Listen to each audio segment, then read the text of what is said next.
There is no red, white, or blue in this country. The only color that matters is green, because we live in the United Corporations of America.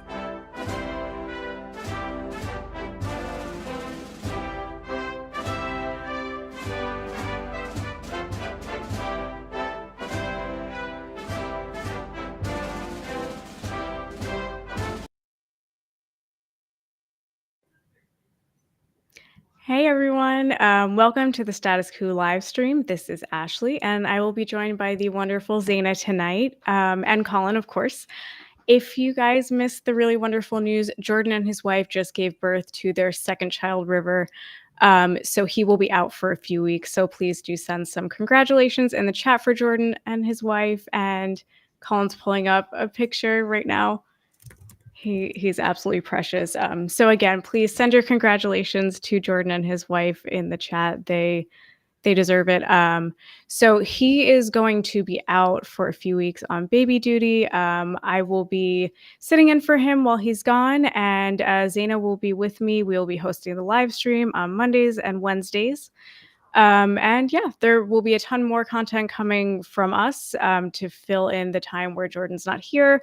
And there's also going to be tons of on the ground, protest coverage, all that regular stuff from me and John and Tina.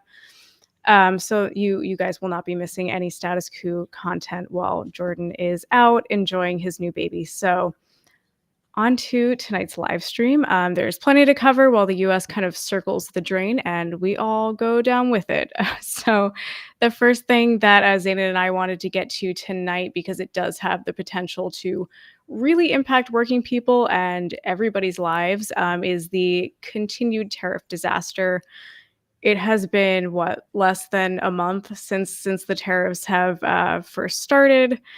And it looks like we are now really beginning to see the kind of material impact that this is going to have on working people. So Zaina and I wanted to start with a tweet that Zaina found with someone explaining or showing us their receipt from Temu and showing us the new tariff charge that they've incurred just shopping on Temu. I, as a consumer, am not familiar with Temu. I've never bought anything from them. What I know is that they're apparently the cheaper option to Amazon. Correct me if I'm wrong, but that's what I've gathered.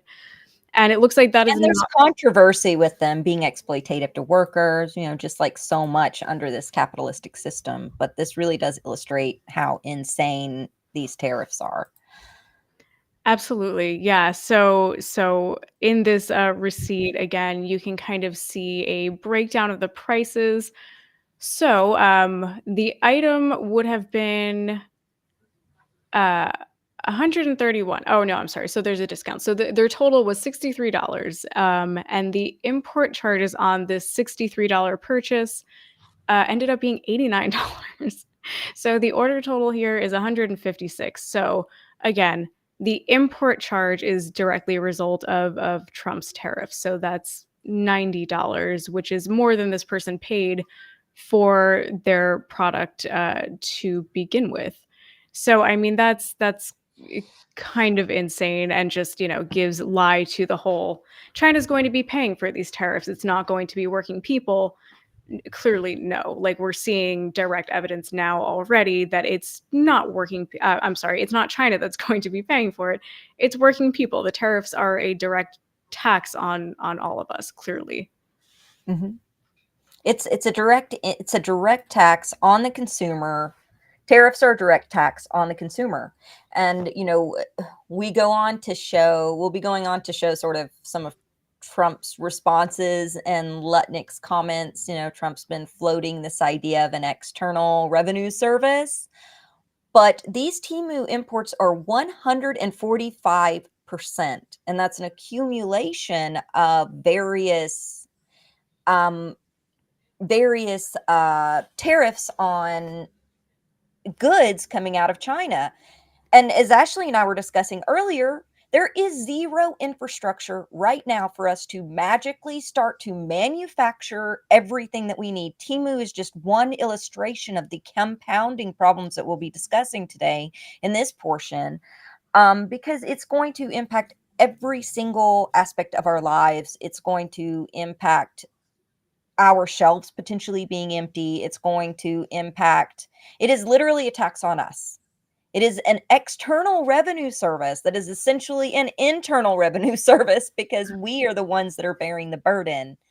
And the Temu thing for me really, despite the controversies and everything around Temu, which I can understand, because of exploitation of labor and other issues that we have with a lot of manufacturers like Temu.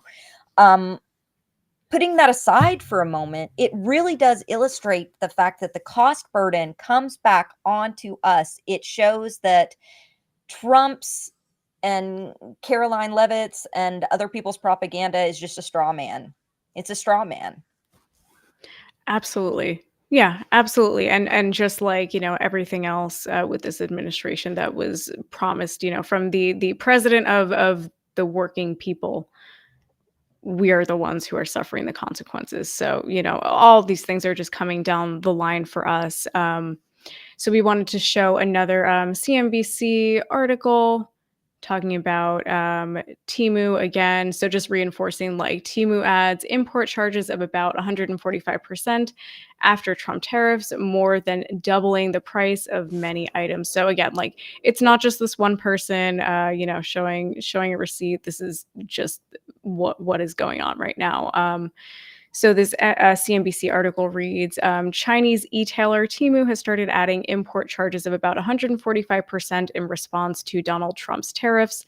The fees, which began cropping up over the weekend after price hikes went into effect on Friday, cost more than the individual products consumers are buying, as you guys just saw, and can more than double the price of a typical order. And the article goes on to talk about the way that people who were previously buying things on Temu are feeling about this. So it goes on to say, under the subhead, it was nice while it lasted. Temu shoppers have flooded a Reddit forum with posts decrying the tariff-induced import charges in the days since the company raised prices. In one post titled, RIP Temu, it was nice while it lasted, a user read that the price of items went flying up on Friday. Another quote from another Reddit user reads, from shopping like a billionaire to shopping like a peasant in one day, a user wrote in a separate Reddit post on Saturday.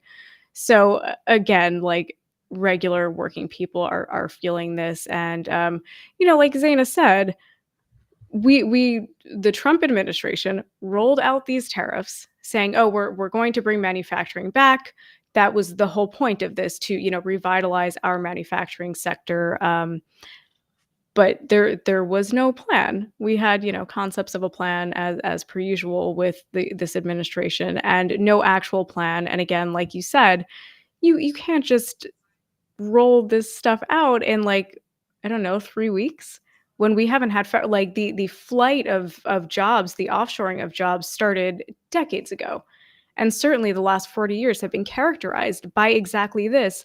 I don't know what was supposed to happen. I assume that the Trump administration thought that, this is the US of the old days, right? We're in charge of everything. We hold all the cards, and China was just going to fold. And if we put tariffs on them, that they will just go, oh God, like, we don't want this. And they would just give in to our demands. And that's just not the world that we live in anymore. And I think that this pretty clearly illustrates to everyone that we are not in control, and they now know it. So as far as, consumers, Negligence in a way, actually, because it's beyond negligence.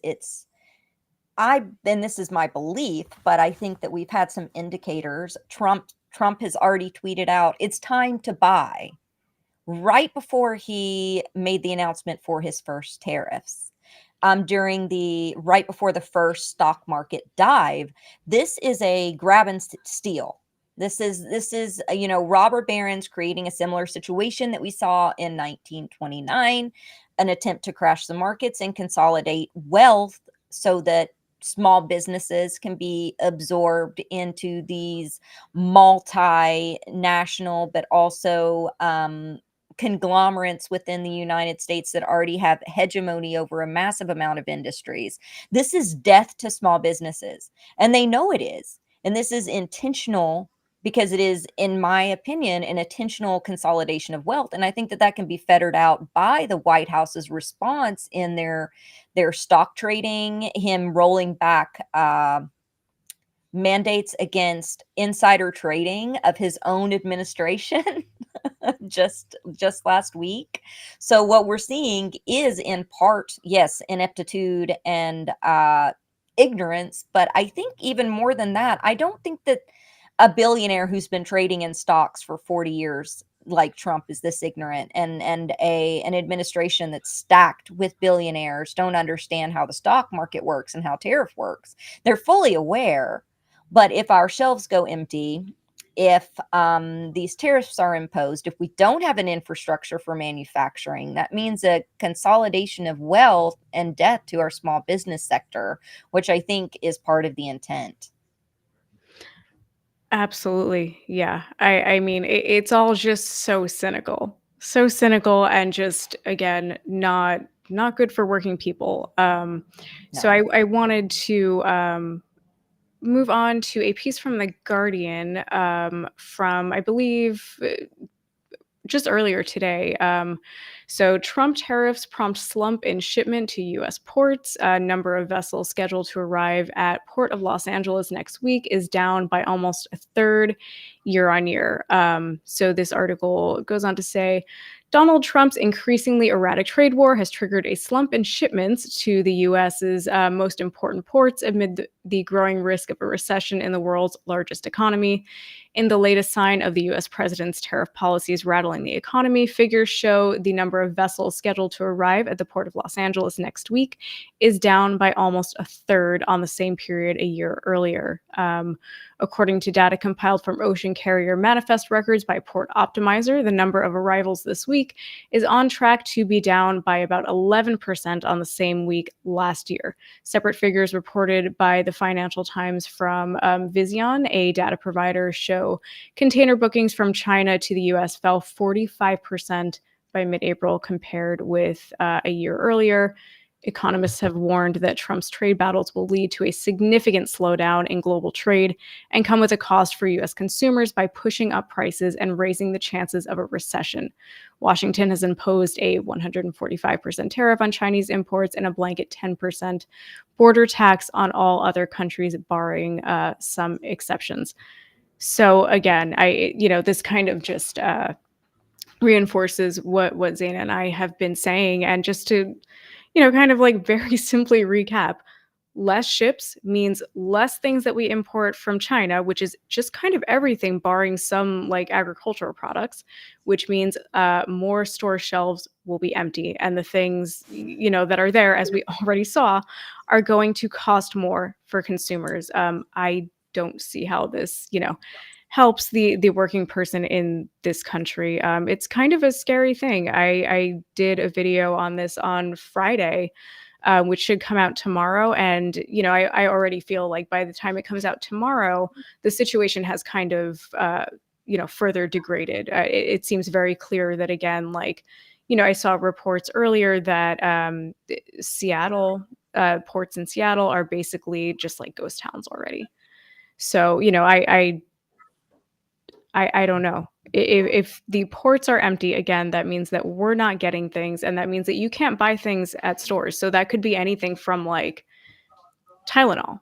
Like we import stuff like that. Tylenol, any kind of like small goods, like any kind of tech, if you needed a new computer, if you needed a new TV, anything like that, like you're probably not going to be able to get it anytime soon. So again, it just seems like the situation is rapidly degrading. Parts for most vehicles, if something happens to your car, a lot of these American made vehicles that are considered quote unquote American made, such as, well, Toyota is an exception. A lot of the parts for Toyota are made in the United States, but GM, a lot of the parts for anything that's GM, anything that's Dodge, they're made, most of them are made in China. So you're going to look at an insane increase. If anything, that's just one example. If anything happens to your vehicle, you're going to need plugs. You're going to need, different components you could be looking at twice what it would cost you to get your vehicle repaired just to maintain transportation to get to work. Which is crazy. Yeah, exactly. That last point is like if your car breaks down and you still need to get to work, like most people do, you're screwed. You're completely screwed. And it's going to take a while for the like like I could not possibly predict what's going to happen with politics in general. Just like at this point, I just can't, because everything is constantly changing and evolving. But if this goes the way that it seems like it's going to, where we're going to start seeing empty shelves and all of that kind of thing, it's not even if they eased tariffs and somehow China and the US came to some kind of easy, quick resolution, which it doesn't seem like they're going to, it's going to take weeks for things to return to how they were. So even if factories started, just resumed production as if nothing had happened. So like you said, Zaina, like things like car parts and any kind of tech and just all of things around your house. If you just look in any room around your house, most of those things, unless it's older, probably were produced in China. So if you need to replace or buy anything new,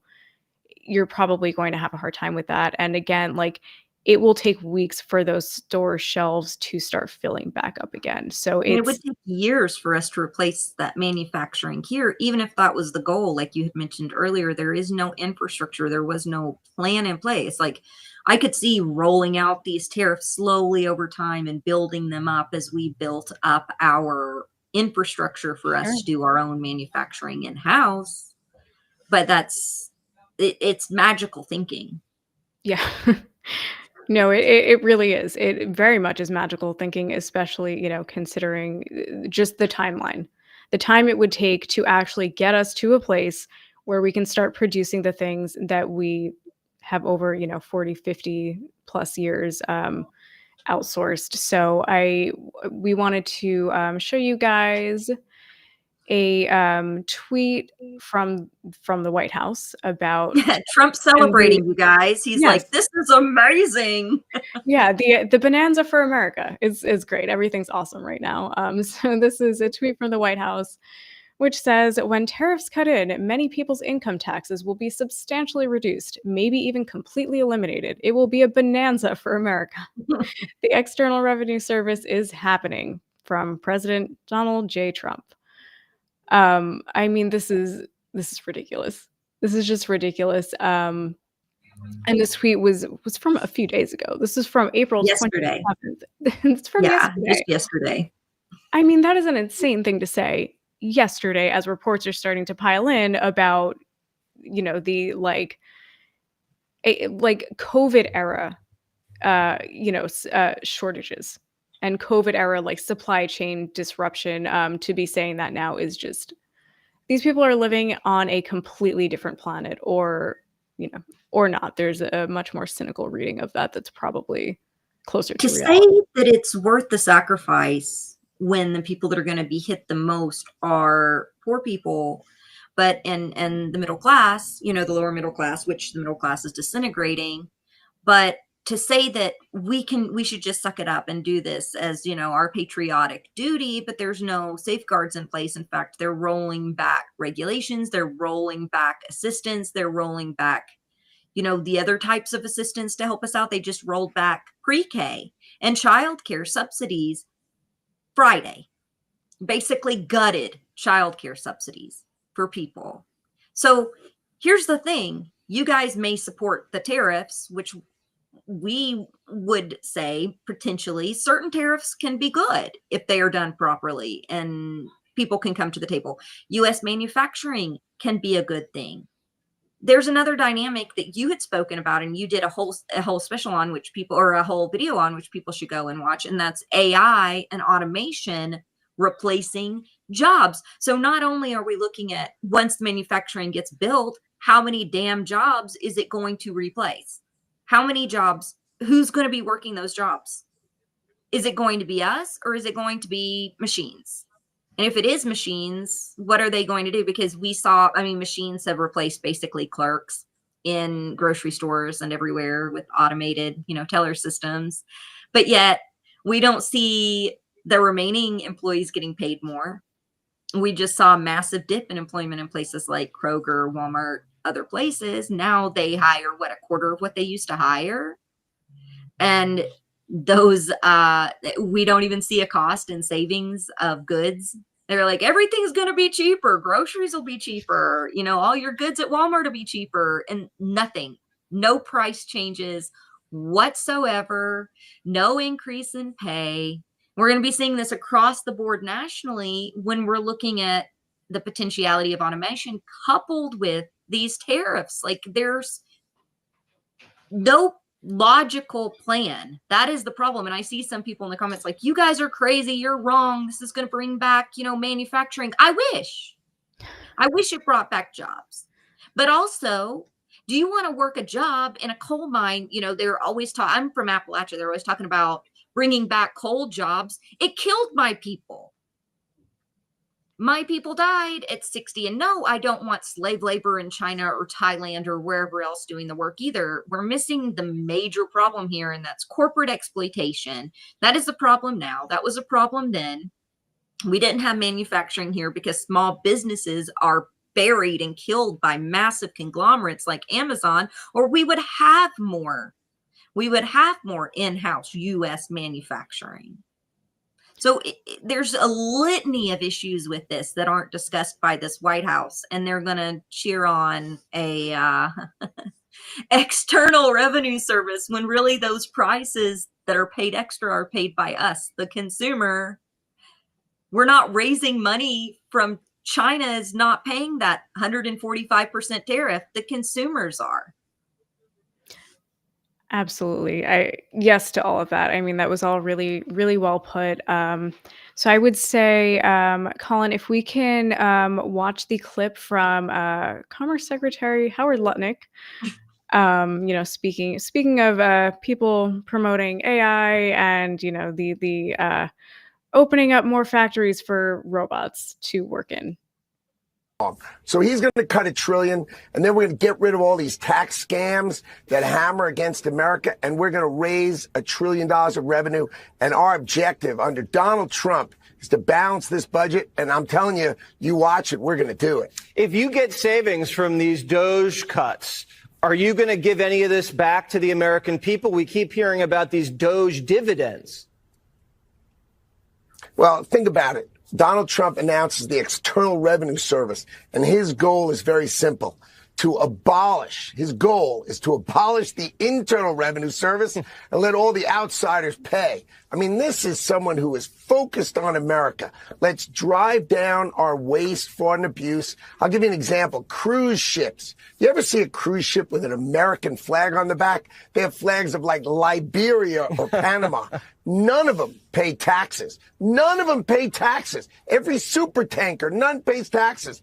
Alcohol, all foreign alcohol, no taxes. This is going to end under Donald Trump, and those taxes are going to be paid, and Americans' tax rates are going to come down. That's what Donald Trump wants to do. Balance our budget and cut our taxes. I mean, imagine a Democratic senator going against that. What planet are these people?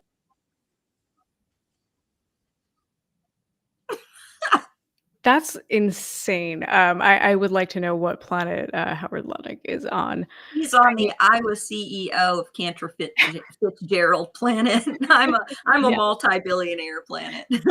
Exactly. And, you know, I love the way that he completely evaded, you know, the question about whether or not Americans will start receiving any kind of checks from Doge's, you know, money saving activities. They're saving us from so much like waste, fraud, and abuse. Where's that money going that they're saving? And again, like the question was asked, will Americans see checks from that? No answer. Instead, we're talking about like what flags are flown on the back of cruise ships. Like, why? Why do we not see U.S. U.S.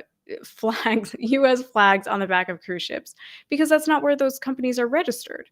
Those are just people evading taxes. His class of people who are evading taxes. So I don't even know where he was going in even bringing that up. I mean, again, it's those just companies are not the ones paying the tariffs. whoever is importing the goods are the ones that pay the tariffs. That cost gets directly placed onto the consumer in a litany of ways. If you're buying directly, you get the direct tax, like we saw with Temu. So he's a liar. He's just a liar. Absolutely. Yeah. And again, this is coming from someone who, had basically said a few weeks ago, if we do bring manufacturing back here, well, it's going to be hard to bring back things like textiles, and it's going to be hard to bring back actual jobs. So, you can expect those factories to, again, be filled with robots and maybe a handful of jobs for people who, are in some way involved with robotics. And that's probably going to be it. He suggested we all get AI training, guys. Oh, it's the new More coding. student loans. Great. Perfect. Yeah. Take out more student loans to learn AI instead of coding, which is what they told us, 2 decades ago, that if you're serious and, you live somewhere where, mining was a major employer, you should just learn how to code. Now you should just learn how to AI. And it didn't work out for the people who were told to just learn how to code. Not in my backyard. It sure didn't. For sure. Yeah. And it's not working out for anyone. These tariffs are certainly not, as you've commented on. Small business owners are being hit by this. I spoke with some protesters. I think this was a protest about a week ago now. I want to say 2 Saturdays ago, where I spoke with some business owners. So, a few women who make, I want to say, jewelry on Etsy, and they were saying that they are struggling because of this already. So, Colin, if you could pull up the clip of these small business owners. And that's another thing, too. When you make something in the United States, it's getting harder and harder to make ends meet. The expenses of everything. I talked to a manufacturer in California, and I've been dealing with her for like 25 years. And she said that, one piece that I was purchasing was going up $2.20 each. And she didn't think she was going to make it. They don't know if they can stay in business because the last couple months have been horrendous for them, and they're down 50%. She sells to all the garment people, fabrics and trims and stuff. And if a person buys feathers or flowers or trim and can't get the fabric or can't get the thread or can't get the zippers or buttons, she goes, she may not be in business that much longer. I was shocked yesterday. I know it's hard. I know I'm down 34% in my business, so it's a lot. And I'm okay to take that hit, but I got to take it for, we got to make this place a better place to live. Absolutely. Realize is I'm all for made in America. I make everything I can in America, but there's a lot of pieces that you can't, like a lot of components you can't have made here. So people don't understand the subtleties of what goes into a small business. So if I could make the headband, I would, but it doesn't make any sense. So now the price is going to increase. So people are going to realize that to get things made in America, you're going to have to pay more money. And I'm not sure that America's actually willing to do that.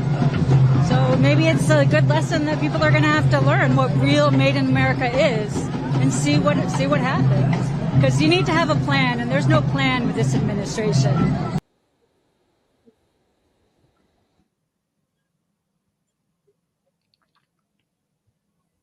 Yeah. So there is no plan with this administration. And, as we just saw, these are 3 people who are, small business owners who I think the first woman I spoke with said that her cost increased by like 34% over, just this very short period of time. And someone she had been working with for like 20 years, they were increasing prices on, some component of what she's making by like $2. And that they weren't even sure that they would be able to acquire that thing for them anymore. That's crazy. And she very generously said, I can absorb that cost, but who else can? Not everybody's going to be able to do that. If that is your primary way that you make income, how are you supposed to be able to do that? And it's already so hard to, do all of that. My parents owned a small business. They owned a bakery when I was growing up. And, I watched them struggle with that. And it was difficult. And I think we had it for about 5 years. It's hard to do those kinds of things. And that was, we're talking a while ago now. So I don't know. I don't know. Again, We're in a patchwork economy, Ashley. You know, that's what I call it. It's a patchwork economy because people have to patch together different gig work in order to make ends meet. Now there's very few full-time jobs. There's full-time jobs with benefits are essentially obsolete. You're either grandfathered in or you're very lucky to get one. And so people are patchworking together. Lots of people have moved on to things like, you know, my mom was an artist for 30 years. Amazing. She could do anything under the sun, everything from jewelry to, she's got one of her sculptures is behind me, to painting, to awesome. Christmas ornaments. We make Christmas ornaments. And I was looking at, I have a lot of inventory already from her, but I'm carrying on her legacy of doing the ornaments.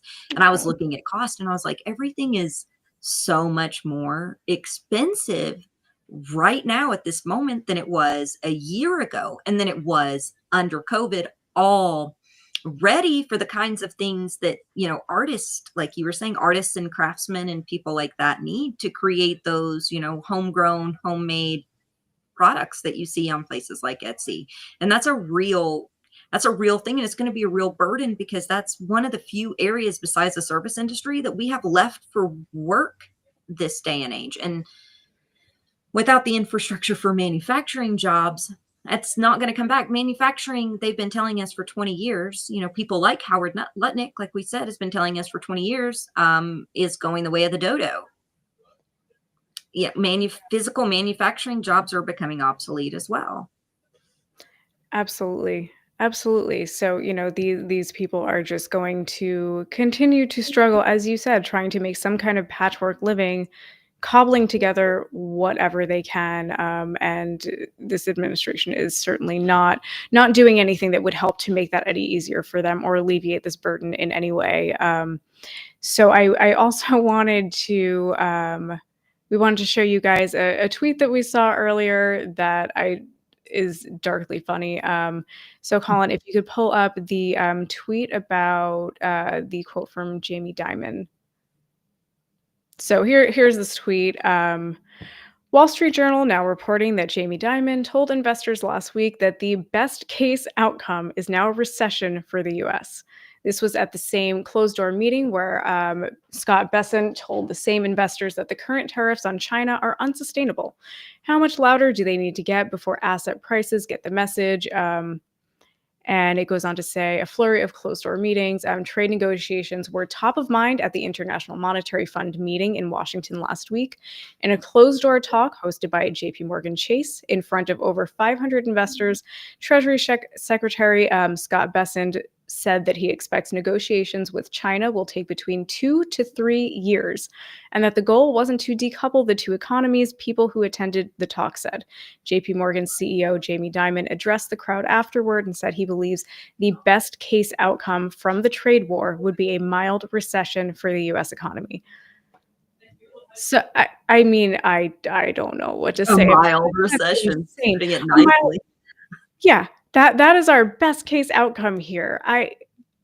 It just kind of blows my mind. And he's saying here, trade negotiations between the U.S. and China, again, can take between 2 to 3 years. I don't know what happens in the interim. What happens to all of us while they're working out their trade negotiations? Like, I feel baffled by the whole thing. And, you know, also stating that the intent isn't even to decouple the two economies. So what are we doing then? If the idea here isn't truly to decouple the supply chain within that, why are we doing this? Isn't the whole idea to bring back manufacturing so that we have more jobs? He's saying here that that's actually not the express goal. So what is the goal here? Because it sounds like what is actually happening is that we are losing, and now we are just trying to scrape back anything that we actually can. Yeah, no, I think that's an accurate portrayal of what's happening. And it's interesting, the guy who posted this was from Temu Capital Management and does market risk optimization. So an investment banker, when it's hard to decouple the fact that, yeah, there are a lot of investment bankers, there are a lot of millionaires and people like that that are freaking out, and that can feel really good at a moment, because it's like, oh, if they're freaking out and they're afraid, then maybe it's a good thing, right? That would be kind of your first gut feeling, at least mine is initially. But having to realize that the problem is that, yes, they will be impacted, but we will be impacted at a much greater impact to regular everyday working people. And if we had social safety nets and things like that in place in order to weather the storm, then maybe there could be some positives with tariffs. But right now, all that we're doing is eroding our foreign relations. We are, and I know that's a liberal talking point, but there's some truth to that. When Canada is like hyper pissed off at us and now is putting counter tariffs on things like bourbon, which is the heartbeat of somewhere like Kentucky. We need our bourbon exports. We need them to help keep one of the poorest states in the country afloat. We have to have that. And so not only are we going to see with the direct tariffs that we're placing on countries, we are going to absorb the cost of that, but then also the counter tariffs on top of it that the other countries are placing on our exports when there are small businesses exporting their goods to those countries, which is a goal that we should have, is to export our goods elsewhere as well, right? If we're doing manufacturing, wouldn't the goal be to also export globally? You would hope so. And that's a dynamic that isn't even being considered at all. I have not really heard that addressed by this administration whatsoever. The counter tariffs. It's just like, oh, we're playing some kind of like 7D chess here. No, you're not. It was all part of his plan. He knew what he was doing. It was fine. The tariffs are just, it's a negotiating tactic, and we just don't know because, we're stupid leftists who don't understand the economy. We don't get any of it. It's all absurd. You got to read the heart of the deal, Ashley. Come on now. Yeah. I know. I don't know enough. I am not well read enough to understand what the Trump administration is doing right now. So meanwhile, all of this is going on. There's talk of the best case scenario being a recession, and Trump is talking about a possible third term. So, Colin, if we could play this clip of Trump talking about Trump 2028. You said you were not joking about a third term, about possibly wanting a third term. Does that mean you're not planning to leave office on January 20th? I'm not looking at that, but I'll tell you, I have had more people ask me to have a third term, which is in a way a fourth term, because the other election, the 2020 election, was totally rigged. So it's actually sort of a fourth term in a certain way. I just don't want the credit for the second, because Biden was so bad. He did such a bad job. And I think that's one of the reasons that I'm popular, if you want to know the truth. I think I'm popular because we've done a great job. I think we've had the best almost 100 days of any president. And most people are saying that. And it's an honor. We're bringing back our country. We're respected as a country again. And we're strongly respected. And people are amazed. I was with some very important people today, and they said that they've never seen a turnaround of a country as fast as this. Even look at our border. We have nobody coming in. And you can come into our country, but you have to come in legally. But we have nobody coming in to our country. It's almost shut down. They've never seen anything like this. At an appropriate precedent limits a president to 2 terms. Is it your understanding that they have to be? I don't even want to talk about it. I'm just telling you, I have had more people say, please run again. They said, we have a long way to go before we even think about that. But I've had a lot of people. Yeah, go ahead. Did you have something? Yeah, I just wanted to ask, do you think that's an appropriate precedent to set, even if it wasn't you in this position, to see a president serve a third term? I don't want to talk about a third term now, because no matter how you look at it, we got a long time to go. We have a long time. We have almost 4 years to go. and that's a long time. But despite that, so many people are saying, you've got to run again. They love the job we're doing. Most importantly, they love the job we're doing. So you said you were on 7. That is insane. There is so much within that too. I think my favorite bit might have been him saying that, people are saying they've never seen a turnaround of a country like this before, and nobody's coming in. You should see there's nobody trying to get into this country. I can kind of guess why. I wouldn't want to come into this country right now. And yeah, And they're just supporting people that are, quote unquote, illegal, as they like to say, yet revoking visas and green card holders left and right at universities. Legal, documented migrants. Yeah. So Nick laughing in the background too. I know that douchebag is in the clip. Yeah. He's very gleeful, very gleeful. And while Trump's saying this, he's kind of going, well, many people are saying that they want me to run for a third term. I haven't said it. We're not considering it yet, but many people are saying that. Meanwhile, on their merch store, Colin, if you could show the Trump store, they are selling all kinds of Trump 2028 merchandise. So I know there's like hats and t-shirts all saying Trump 2028. Colin, if we could pull up the Trump thing. Thank you.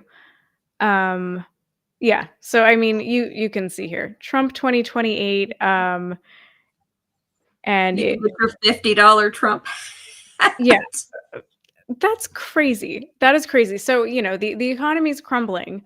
Working people are struggling, losing basically everything. And Trump is selling Trump 2028 hats for $50 on his store. And if I reading correctly, I believe that at least one of them says like throw out the rules or throw out the rule book, something to that effect, which is again insane. And when Carolyn, rewrite the rules. That's what the t-shirt says. Thank you.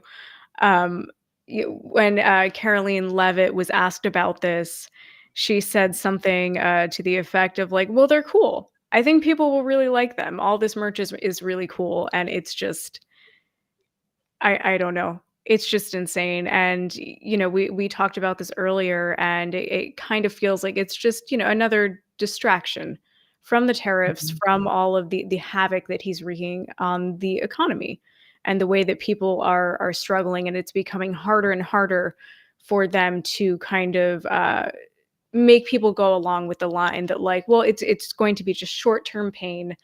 And then, I promise you'll all profit. You're going to be making so much money. You won't know what to do with it. So it's just crazy.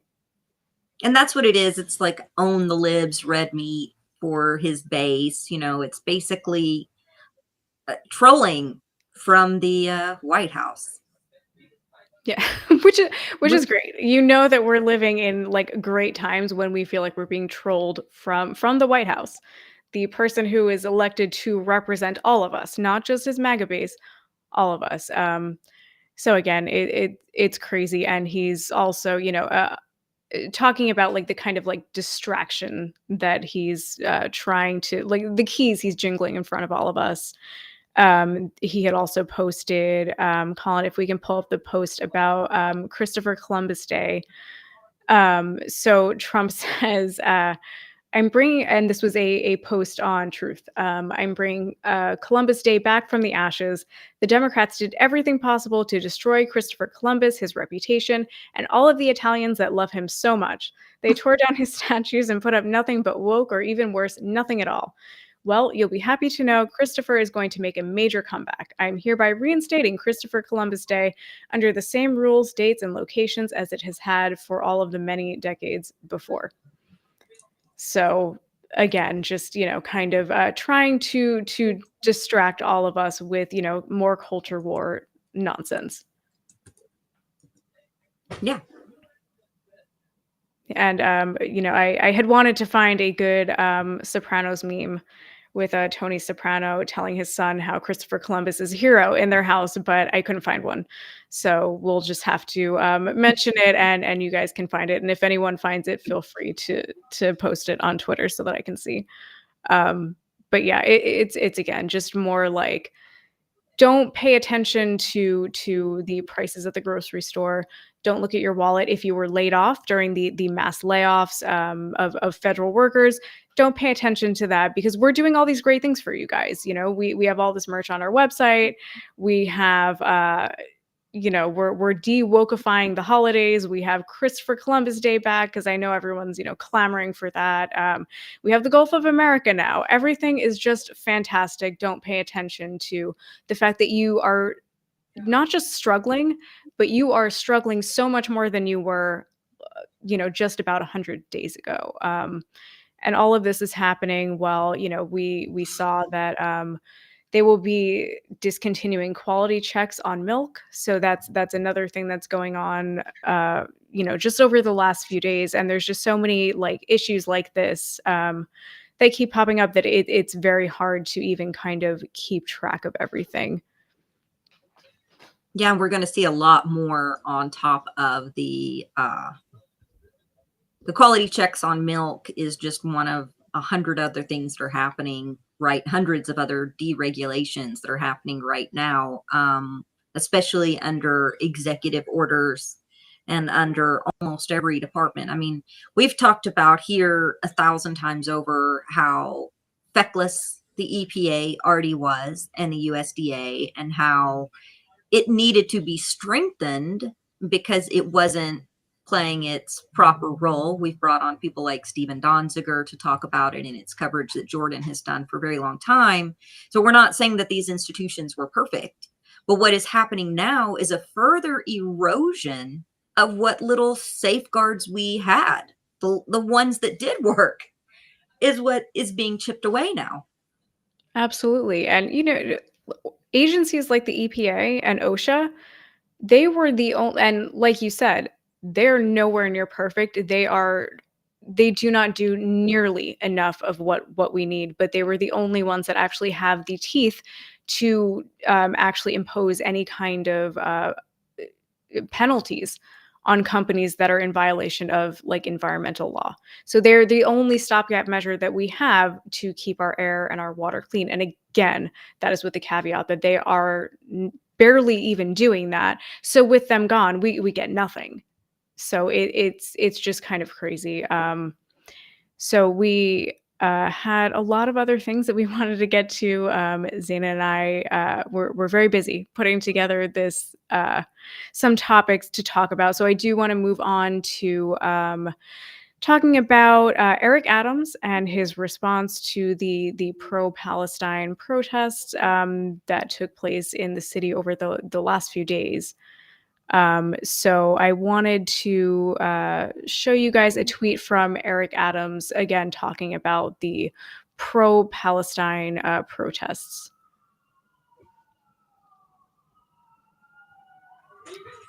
So the tweet from Eric Adams reads, hate has no place in New York City. And this was from yesterday.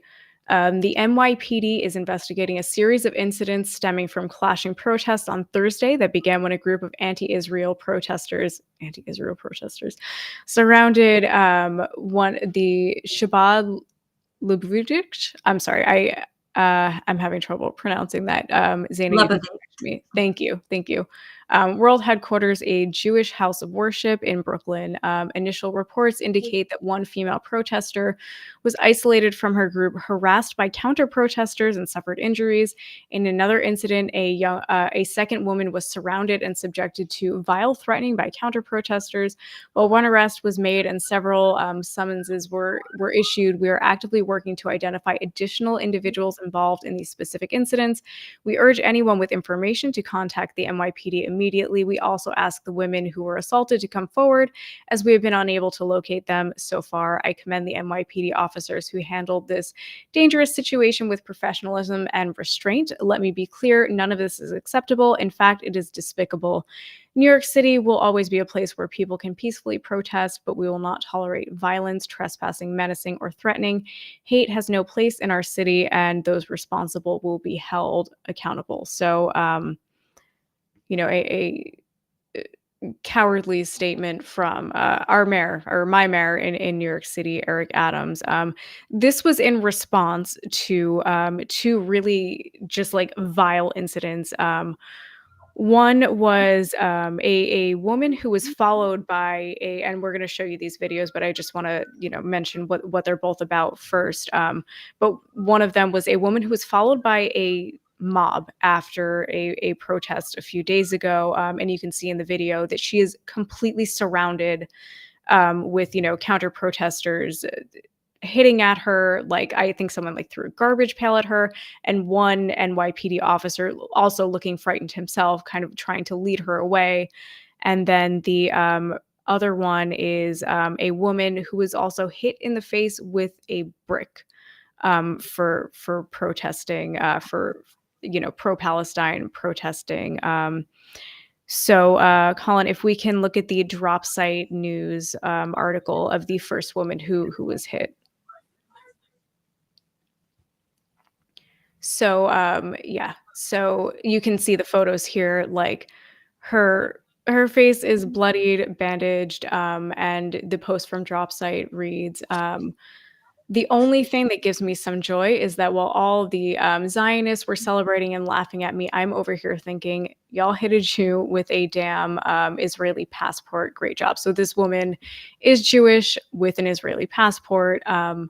And it goes on to say, a New York woman shares on Instagram in a post that she is Jewish and has an Israeli passport and was wearing a keffiyeh on Thursday night outside of the world headquarters in Crown Heights, New York, where racist Israeli National Security Minister Ben-Gvir was giving a speech. She was left bloodied with a head wound that required medical attention after a violent mob of mostly Orthodox Jewish counter-protesters attacked and assaulted pro-Palestine protesters. The incident also led to 6 arrests. Another incident from the night shows the pro-Israel mob violently assaulting and abusing another woman who appears to be a protester. So he mentions this. He mentions this protest. He calls it an anti-Israel protest, but Eric Adams fails to note that one of the women assaulted was an anti-genocide protester that was Jewish, that is Israeli herself, with an Israeli passport. So he's talking about this, but from a both sides ism kind of thing, and it is mealy mouthed, and I believe it is completely dishonest in that way.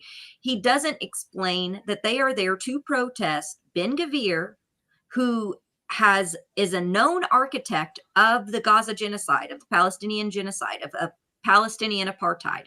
Ben-Gvir was known to recently, within the last year, to give armament and to deputize West Bank settlers to go and attack Palestinians within the West Bank, leading to dozens and dozens of murders in the West Bank. He has been indicted multiple times in Israel for ties to terrorist organizations and was convicted once for his ties to terrorist organizations in 2007. So what was being protested there wasn't simply the genocide, even though that was a major part of it. It was the architect of the genocide that was being hosted on U.S. soil, a literal terrorist being hosted on U.S. soil. And the way these counter-protesters behaved is indicative of exactly what Ben-Gvir stands for. And shame on Eric Adams for not even mentioning any of this, not in any real kind of terms. Absolutely. And Colin, if we can show the second clip of the woman who was followed by this mob.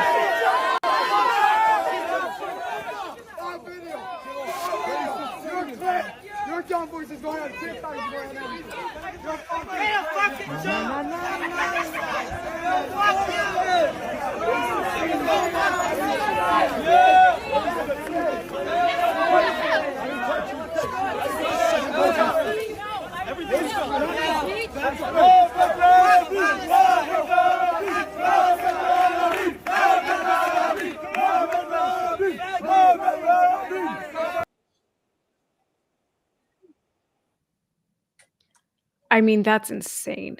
That is terrifying. That poor woman, and the statement that Eric Adams made does not reflect what happened in that clip, because that is absolutely terrifying. And this isn't like some, like both sides are wrong. You can see in the clip exactly what's happening there. There is one side that is, following a young woman down the street. Who knows what would happen if she was there by herself? I don't know. That's insane, and it's kind of goes in line with everything else that we have been seeing. So John and I both have been. John covered the Ben-Gvir protest the other night, and he saw people throwing things from their rooftops at protesters. When John and I were out covering another pro Palestine protest maybe 2 weeks ago now, we saw the same thing. Someone from a well-known luxury apartment building in Midtown threw bleach, feces, that kind of stuff at protesters. They smashed the windshield of a car. I mean, this is what we're seeing. I'm not seeing pro Palestine protesters inciting violence here. Throwing things off for rooftops themselves is also extraordinarily common in places like Hebron in the West Bank. In the West Bank, Palestinians oftentimes are made to live below or the bottom floors. They have to put up nets and tents all across because as the Palestinians are walking to the gate for their checkpoints, Israelis will throw bottles, bags of feces, the same kinds of chemicals, the same kinds of things that we are seeing now in that is being done, that you guys have documented. And I know that, were we going to show some clips of those, I think maybe, or a clip? But this is the same, not of what happens in Israel, but what has been happening here is a pattern. It is literally importing the apartheid violence. We've always had some forms of apartheid violence, and the IDF have trained our police. We've talked about this extensively on Status Coup. But this specific behavior of throwing things at protesters and throwing things at Palestinians from rooftops is essentially a tradition in Israel. It is something that happens every single day to Palestinians in the West Bank, Hebron, and other places like that in Israel. Unfortunately, it's extraordinarily common. Yeah. And Colin, if you could show the clip from Status Coup coverage of exactly what Zane is describing. Stuff on the rooftop! They're throwing stuff from the rooftop! They're throwing stuff on the rooftop! Police! Look at that! They're throwing stuff!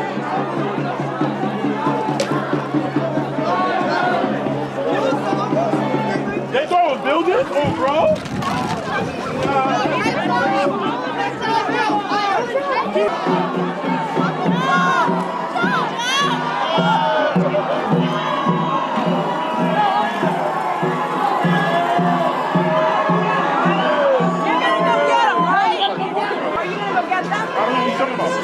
You don't know what I'm talking about. What are you guys gonna do about the fact that they just threw a Let's go, keep going. Keep moving. No. Looks like someone is dropping ice or water or something from their balcony. He a bitch. That nigga a bitch. That nigga a bitch. Oh, that threw shit out the fucking window, bro. Y'all gonna go up there? Yo, y'all niggas gotta go up there, bro. Threw shit out the window, bro. Yeah. So exactly what you're describing happening here in New York City to pro-Palestinian protesters and anyone who is in the general vicinity. Because I, as far as I know, the person who was in that car, in that vehicle that had the windshield smashed, they were not part of the protest. They just happened to be there. So I mean, this is all just absolutely insane. And again, Eric, if you read Eric Adams' statement, you are not going to understand that like this is what's actually happening on the ground.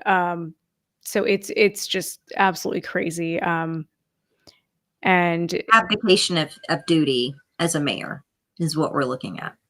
absolutely. Yeah, absolutely. He is too busy. He has his own drama going on. He doesn't have time for actually, He's too mayoral. busy playing footsie with Trump, so the corruption charges will be dropped. Yeah, exactly. Yeah. He does not have time. And talking about targeting of pro-Palestinian protesters, we had also covered last week. There were FBI raids on University of Michigan students, and we have a clip of that as well. So, Colin, if you could play the clip of the raids on the pro-Palestinian students at the University of Michigan. No search warrant was provided.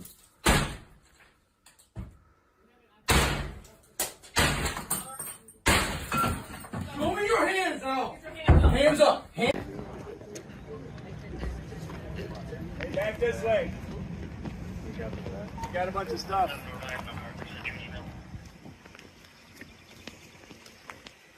You got some milk crates full of what? Fucking poster making? Some paint! It's fucking paint! Oh my god! Spray paint! Wow! How much are we paying you for that? You guys gonna paint some pictures? Spray paint!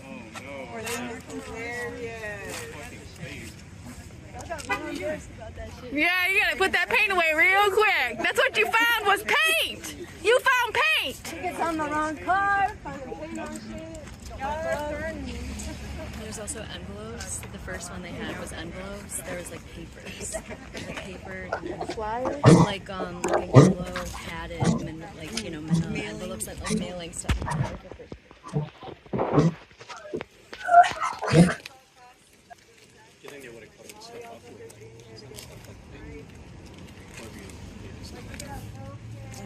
I don't think they know what art is.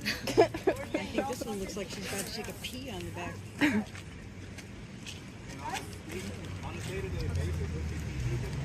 Fascist state art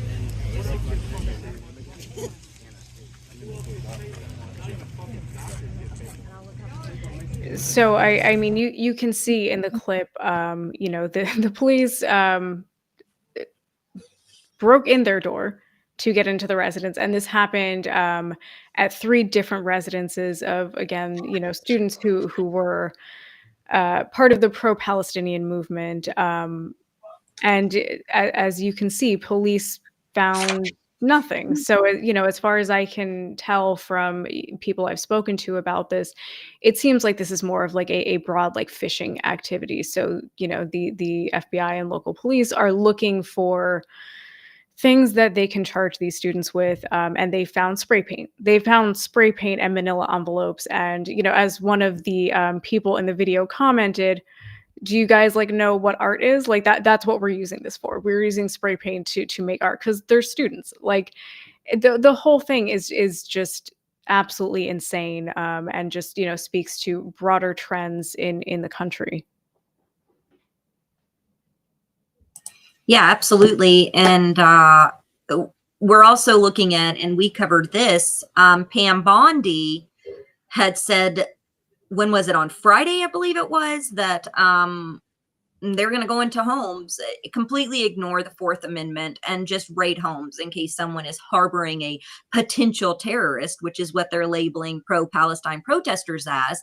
And also any illegal immigrant or migrant. And, just this weekend, over the weekend, professors at Barnard College and other colleges across the country got these surveys from the EEOC, the Equal Opportunity Employment Office, asking them, are you Jewish? And the question felt very nefarious. It was supposed to help to combat anti-Semitism, but why are they asking Jewish people if they have loyalty to Israel or not, or where they stand on these issues? Absolute insanity. So I think that it all folds in together, and it folds in together with them.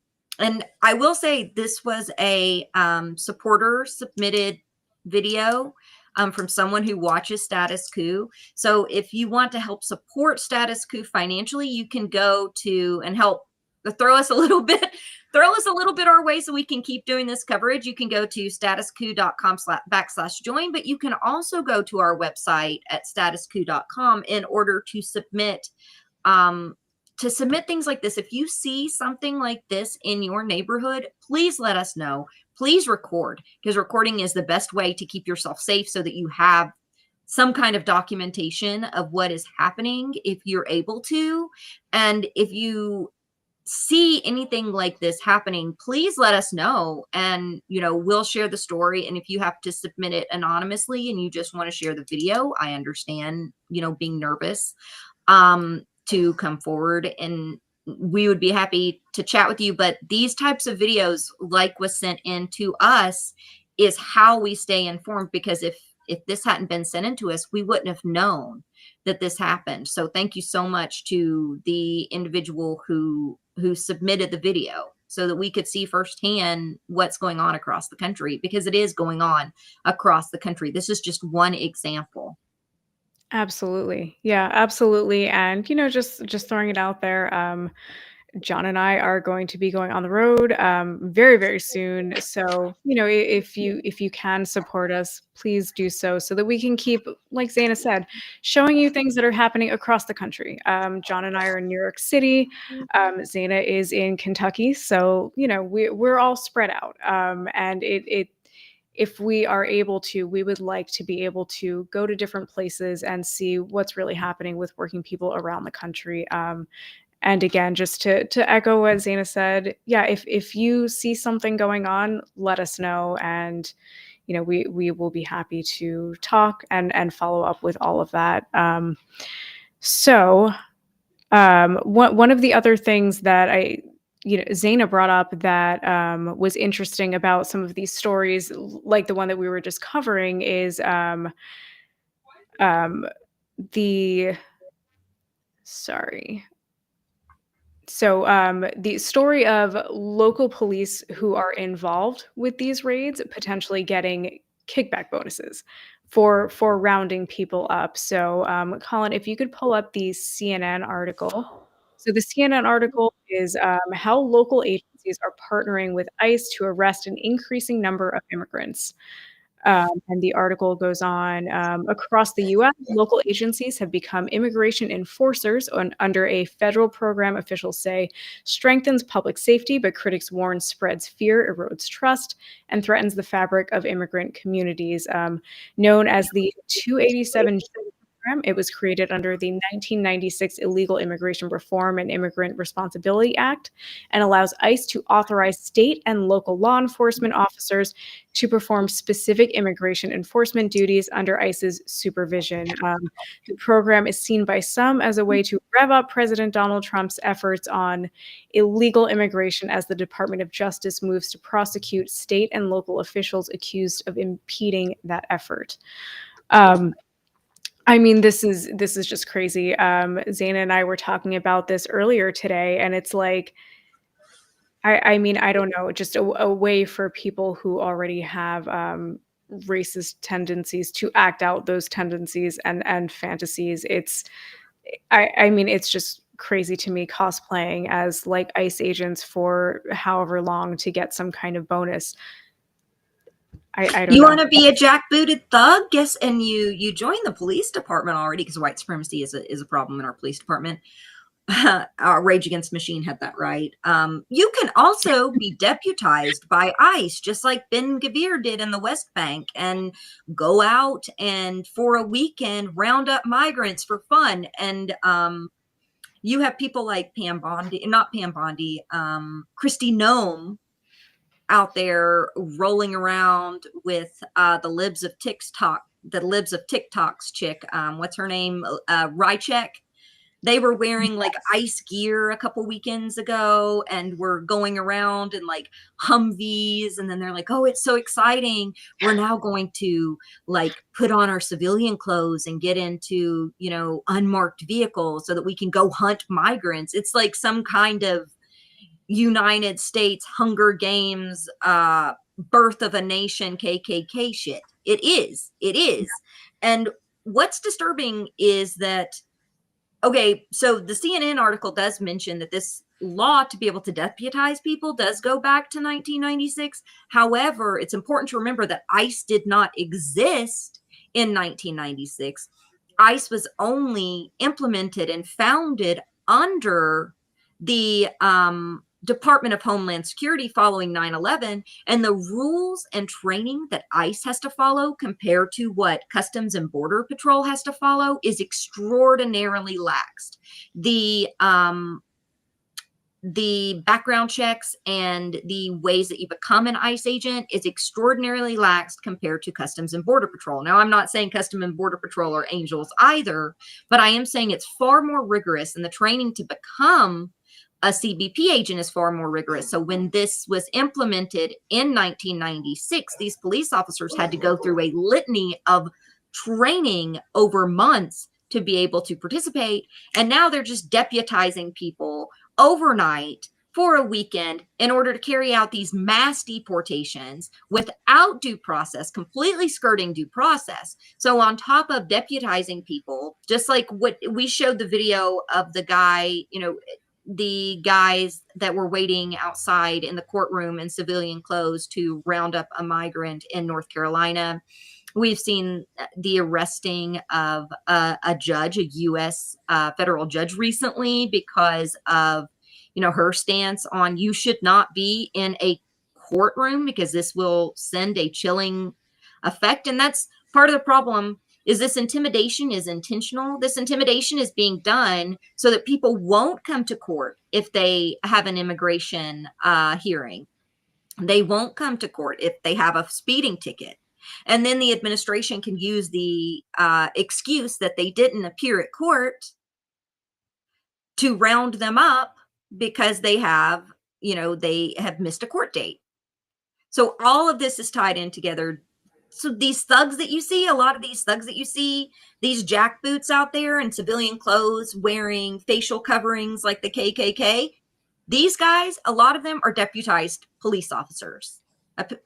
Some articles I'm seeing, and so I don't want to give you guys an exact number because I've seen different estimates. I've seen anything from 2,000 to 7,500 have been deputized. And that's part of the problem is we don't even know how many. We don't know who. We don't know where. Yeah. We don't even know if it's extending beyond law enforcement. There is no insight and view into what is happening here with these people in civilian clothes rounding up people and dragging them into unmarked vehicles. And, they're giving bonuses to people. So there's a financial incentive for the number of people that they round up in order to keep getting this essentially extra gig work on top of police work. It's disgusting. It's disgusting. Yeah, I mean, it absolutely is. I don't know. I don't know how you can see any of this and not be extremely alarmed. And if you don't have anyone in your life who is already being affected by this, at some point you will. Mm-hmm. People in communities all over are going to be hit by this, and I just, again, these are people's lives that people like Kristi Noem, again playing ICE, like they're talking about this as though they are children who are dressing up playing like Indians and cowboys, but they're talking about actual people's lives who are being destroyed right now. And I do not understand the pathology that they have that allows them to do this and somehow not be in any way affected by it. It just kind of, it blows my mind. And how are they going to weaponize places like, we warned about this. We warned about this when Cop City was being built. The people in Atlanta warned about this, and 70% of the people in Atlanta did not want Cop City built on the only indigenous park that they had left in the entire city. And now Now we're seeing a facility where police are being trained by the IDF, but also where by the Israeli forces, right? And also where these people can be potentially deputized to then go out into the community as ICE agents, because they are not respecting the 100-mile area that ICE is supposed to be operating in, which is part of the reason that they're deputizing the police force, because there's not enough ICE agents and because they're not supposed to be outside of that 100-mile radius around the border. So they're deputizing local police force. So we could potentially see places like, and it's something to keep an eye out for, places like Cop City in Atlanta being weaponized in this way to target local, to surveil, target, and intimidate local populations there, especially migrant communities. But really, having these jackboots outside of a courthouse intimidates everybody. Absolutely. Yeah, absolutely. So we had one more thing that we wanted to cover tonight. So the White House Correspondents' Dinner.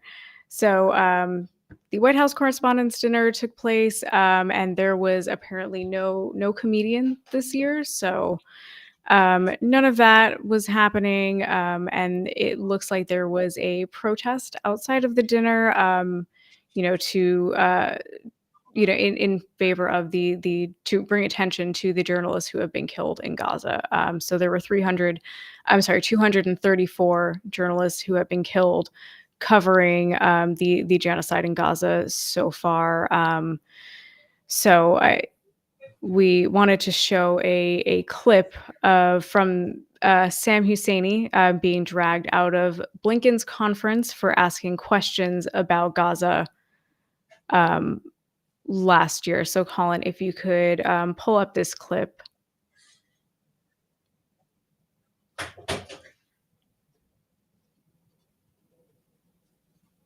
You can leave, sir. You address questions when you have a chance. I'm happy to address questions in a moment. Thank you. In Gaza City said simply, I'm happy to address questions. No, I want him to answer his questions. We're answering questions in a moment. Thank you. Okay, well, let him speak. We'll hear from him. Thank you. Gets to make lots of speeches. Thank you. Happy to answer some questions. Look forward to answering questions. Thank you. So, get your hands off me. Get your hands off me. Get your hands off me. Get your hands off me. Answer a damn question. Do you know about the Hannibal Directive? Do you know about Israel's nuclear weapons? Everybody from the ICJ. I was sitting here quietly, and now I'm being manhandled by 2 or 3 people. You pontificate about a free press. You pontificate about a free press. You are hurting me. You are hurting me. Wasn't the ICJ? Wasn't the point of the May 31st statement to block the ICJ orders? You blocked the ICJ orders. Please, sir, respect the process. Thank you. Oh, respect the process. Respect the process. Well, everybody from Amnesty International, to the ICJ, saying that Israel's doing genocide and extermination, and you're telling me to respect the process. Criminal! Why aren't you in The Hague? Why aren't you in The Hague? Why aren't you in The Hague? We're more prepared for the challenge. And the White House Correspondents' Dinner happened last night. It's the same bougie soiree that they do every year where they're all kissing each other's butts and they're talking about how corporate media is so amazing.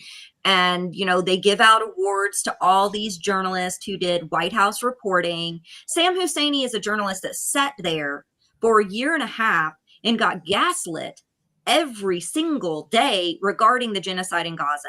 Every single day. The last conference, he had finally had it, and he kept asking the same question. He asked it again, and Blinken said, this was during Biden's administration. Antony Blinken told him, we're going to have questions in a little bit. He told Antony Blinken, well, you have never answered my questions, and they're valid questions. And then Antony Blinken called people over, and they came and they drug Sam Husseini out. So last night at the Correspondents' Dinner, where's the award for Sam Husseini? Where was the award for him? We're going to talk about who got some awards, and we're going to talk about the fact that the White House Correspondents' Dinner literally canceled Amber Ruffin, who was supposed to be the comedian, because Trump's administration was like, we don't want to be made fun of. We don't like this tradition. So they're like, we're celebrating a free press tonight. Let's cancel our comedian. You know, completely capitulating to the Trump administration. And we have a picture of her, but Caitlin Collins is, you know, snuggling up and taking pictures with fascists after the White House threatened to remove her credentials. Yeah, there she is with Scott Jennings, who supports rounding people up and skirting due process and putting anyone that he sees as quote unquote un-American into, you know, El Salvadorian prisons without due process. It's just a photo shoot. We're so independent. We love journalism. And this just shows that they're buddy behind the scene. They're not doing real journalism. And it's appalling that they give away all these awards. And there were a couple of decent ones. They did give an award to Associated Press crew who did some great coverage on prison labor. That's one that I appreciated. But then they gave an award to BBC's Anthony Zucker, who has done mealy mouth. They said they were celebrating him because he has done fair and balanced reporting over the Israel-Hamas war. I mean, then we're going to show you, and if you want to talk about that, but the last award in the clip that we have is one of the craziest and funniest aspects. But the fact that they didn't mention the 234 people killed as journalists in Gaza, the fact that they didn't mention Sam Husseini, the fact that there's nothing about challenging the damn White House, even though this whole soiree was supposed to be, their whole symbolism behind it this year was supposed to be appreciating and respecting the free press. They're capitulating whiny corporate babies that are out of touch elites that are from Ivy League educations that haven't lived a damn day in the lives of the shoes of the type of people that we interview on the ground at Status Coup. Yes to all of that. And if they did any of those things, they wouldn't be there, because the people who are doing those things, any of the you know, left-leaning outlets that are actually doing these things that are on the ground, any of the journalists who are in Palestine, they are not featured there. And as you said, the only person who, you know, got an award for their fair and balanced coverage of Palestine. I mean, that's just such utter fucking nonsense. There is no fair and balanced when you're talking about a genocide. And you know, for I'm sure most people watching this right now, you have seen on your feeds, whatever social media it is, for the last year and a half, just video after photo after more video of people dying, mostly children, mostly babies and women dying in Gaza. How you can have any kind of fair and balanced coverage of that is beyond me. There's no such thing. There is what about accurate coverage? Accurate coverage would note that this is a genocide and that children are dying of starvation. 150 children have died in the last 3 weeks of starvation, intentional starvation. Accurate reporting. Fair and balanced can be utter bullshit, because sometimes things aren't balanced. Sometimes truth is truth. Truth is truth.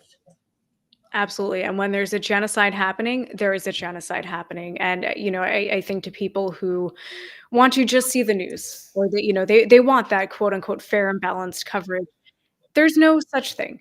Every story that you choose to tell is displaying bias. You're saying that this thing is important to the exclusion of something else. So there is no such thing as that. And again, I'm just going to say for the 50th time, you cannot have any fair and balanced coverage when there is a genocide going on. And for the people who are looking at that, you know, it's a lot of liberal media like the MSNBC crowd who would swear up and down that if World War II was happening right now, they know what they would be doing. They'd be fighting Hitler. Of course they would be fighting Hitler. They would be on the right side of this. They would be protecting, you know, the Jewish people in their communities. They have no doubt in their mind about this.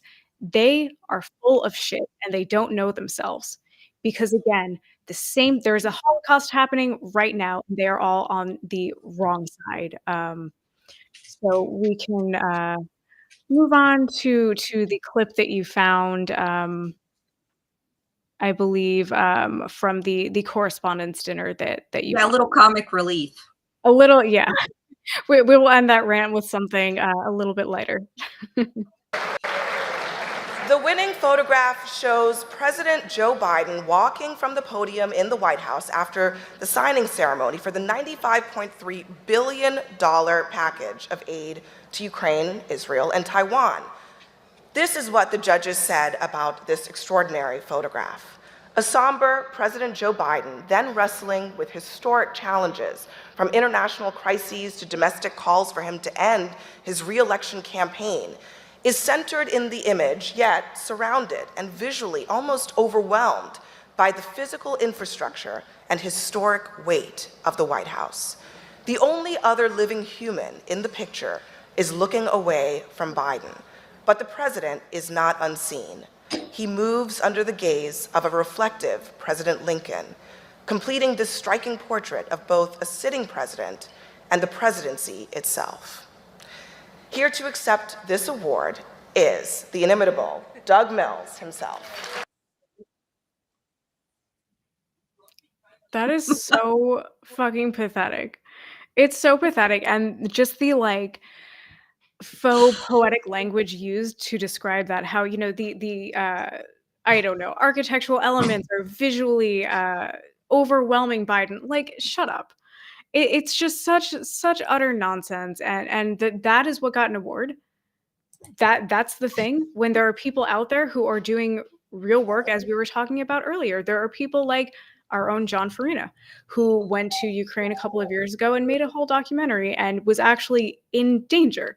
He put his life in danger to bring those things back. And I mean, you know, obviously he's not a photographer. He's doing videography. He produced a documentary. But the idea that people like that exist, and these are the things that we're awarding, is just fucking insane. And, you know, her going on and on about how the only other living person in this photograph, who cares? Like, who cares? There's a picture of the president walking away. It's the most iconic picture of the year. Him walking away after funding a genocide. Oh, but look, it's in black and white. It's astonishing. He's walking away from a podium. Look at the angle. And I'm a photojournalist, you know, and there's real effort, especially wartime photojournalists that do amazing, amazing work.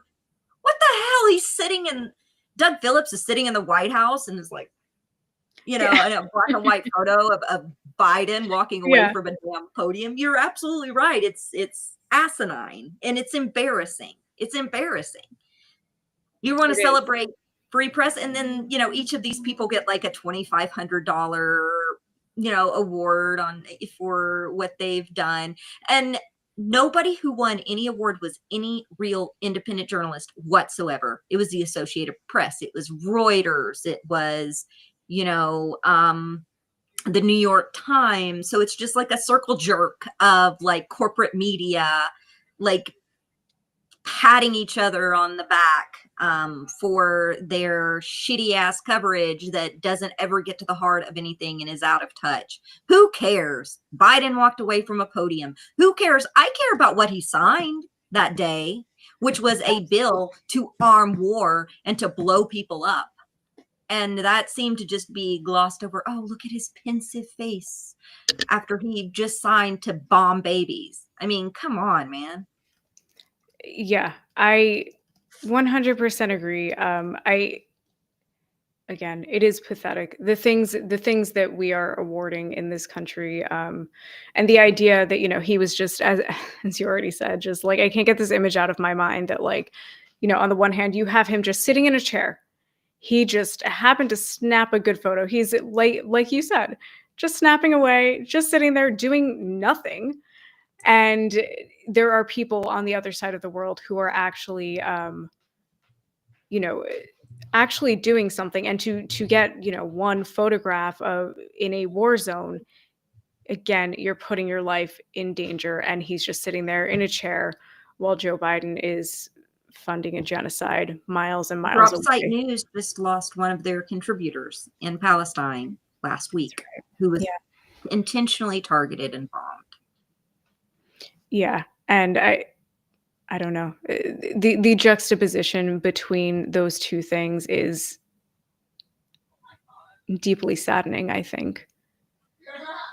And you know, you guys supporting it. This is why supporting independent media is so big. Not to make a pitch for Status Coup, but that's why it's important that that there are people like us out there on the ground, because these losers, they're all part of the same club. They're all the elite club, and this is all they care about. And their whole hawing about the fourth estate while capitulating to Donald Trump and kicking Amber Ruffin off the stage is dumb as hell to start off with. Secondly, you know, the way that they talk about things as if any of this is normal, as if what is happening in Gaza is normal, as if this current administration is just more political theater or pomp and circumstance, is outrageous to me. And so so we could take $5 a month to help us out if you have extra laying around. It's just the cost of a coffee, and it keeps us on the ground. It keeps us out there actually telling these stories and bringing you guys the news coverage that's often left covered up. And I know that Ashley has some videos coming down the pike that she was hoping to tell you guys about, where we are trying to dig. Not only are we on the ground, we are trying to dig into things that the media doesn't tell you about, as far as policy that can affect your daily lives, and things that are happening nationwide that just aren't getting the coverage that they need, but matter. Absolutely. Yeah, absolutely. We are trying to do what the press is supposed to do.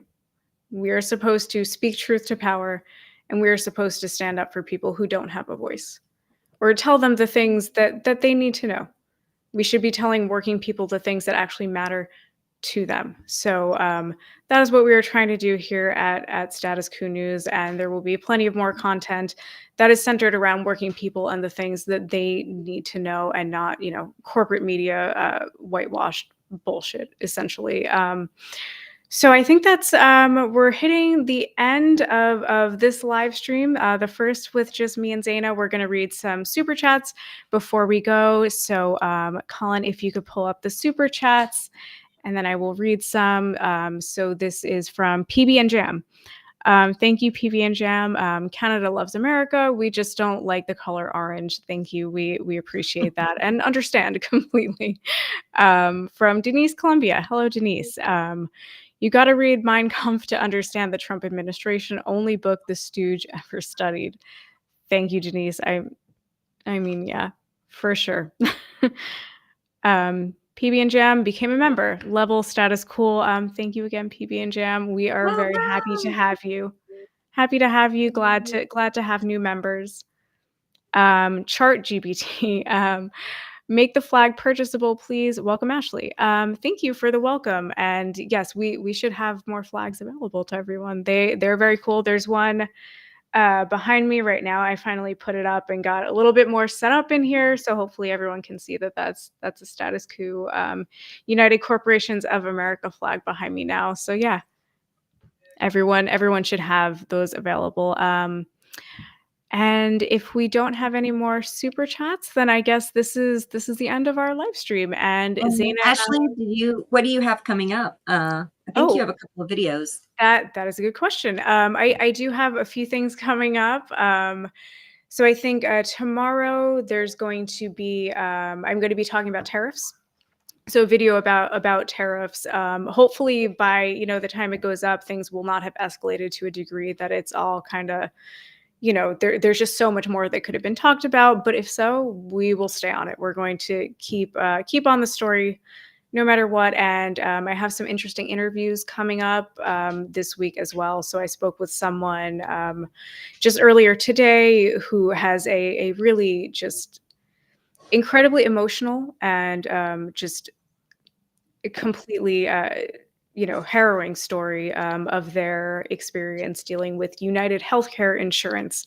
So I would definitely say if you come across that video, please do give it a watch. The interview was great, and it has a lot of just extremely it's a really important story for all of us. So definitely, please do watch those. And Zaina, is there anything that you have coming up that we should all be watching? We will be coming on Wednesday. I think we talked about potentially having a 100-day sort of special, kind of going over the first 100 days, because tomorrow is Trump's first 100 days. So I'm sure that the news will be covering a ton of stuff, but they will be leaving a whole hell of a lot out. So we'll try to get some of the things that go under the radar from the first 100 days, probably some of the things that are most impactful, but that are ignored by mainstream media as they focus on him renaming the Gulf of Mexico the Gulf of America. So we join us for that. And also, I do have a series that'll be coming out this sometime this week, next week, over the litany of executive orders that came out in the first 100 days. And those will be broke apart into 4 different videos, because it's crazy things from everything from the impact of gutting DEI programs to a complete deregulation and opening up our public lands and parks and indigenous lands to be sold off, to be mined, to be dug up, as well as deregulation on everything from our food to our water. So good times, but important to know. So yeah, please keep a lookout for everything that we've got going on, our coverage on the ground, Ashley's amazing videos and interviews that she's doing. And yeah, I think that about sums up. And then I will also be releasing for Bullhorn Bulletin, and you guys can see that down in the comments. I'll be doing some live streams coming, or in the description. I'll be doing some live streams coming up, and next week I will be launching my show Under the Hood. And yes, that is a double entendre that'll be covering a lot of those similar types of topics as well. Which that's all great. Zaina and I were talking earlier about, some of the videos that she has coming out, and it just sounds really interesting. And I think everyone should watch it. I will be watching everything as soon as they come out. Again, really, really interesting, really in-depth work about things that again, like Zaina said, the mainstream media is not covering. And, even for us, it's hard with this like onslaught of executive orders and just all of the nonsense that's happening to get to everything. And I know Zaina has been on top of, a lot of the things that do fall through the cracks, even for us. So please do watch everything that Zaina has coming out. Watch her new Under the Hood, her new program. So definitely do all of those things. And and all of Ashley's videos. Like, there's a ton of new videos on Status Coup. If you guys have missed them, we've had a lot more additional content with a new full-time reporter. So thank you guys for being able to help us do that. So go and check out all of those as well, because I think I saw like 3 this week that I have tagged that I want to catch up on, of work that you've done as well. So I love there's that. a lot out there if you guys want to get informed, we've got it out there. So we have all been extremely busy, and even with Jordan gone, spending time with his new baby, we will have plenty of stuff for you guys to watch. And again, John and I are going to be on the road soon, so that will also be coming up. So please do like, subscribe, follow to Status Coup News. And if you can, please do consider becoming a paid member so that we can keep bringing you all of this content and all of the on-the-ground coverage that, shows you what's happening around the country. And you can do that, statuscoup.com/join. Bye.